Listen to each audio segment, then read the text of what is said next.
അതിരപ്പള്ളിയിൽ മസ്തകത്തിൽ മുറിവേറ്റ നിലയിൽ കണ്ടെത്തിയ കാട്ടാനയുടെ നില അതീവ ഗുരുതരം. മസ്തകത്തിൽ നിന്ന് പുഴു അരിച്ചിറങ്ങുന്ന ദൃശ്യങ്ങൾ പുറത്ത്.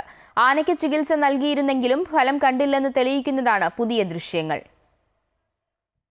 ആഴ്ചകൾക്ക് മുൻപാണ് അതിരപ്പള്ളിയിൽ മസ്തകത്തിൽ മുറിവേറ്റ നിലയിൽ ആനയെ കണ്ടെത്തുന്നത്. തുടർന്ന് വനംവകുപ്പിന്റെ ഉത്തരവ് പ്രകാരം ഡോക്ടർ അരുൺ സക്രയുടെ നേതൃത്വത്തിലുള്ള സംഘം അതിരപ്പള്ളിയിലെത്തി ആനയ്ക്ക് പ്രാഥമിക ശുശ്രൂഷ നൽകിയിരുന്നു.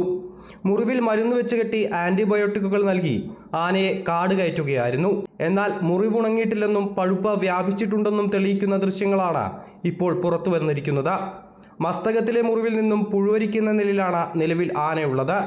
ഉടൻ തുടർ ചികിത്സ നൽകിയില്ലെങ്കിൽ പഴുപ്പ് വ്യാപിക്കാനും ആനയുടെ ആരോഗ്യസ്ഥിതി കൂടുതൽ മോശമാകാനും ആന ചെറിയാനുമുള്ള സാധ്യതയുണ്ടെന്നാണ് നാട്ടുകാരടക്കം പറയുന്നത്.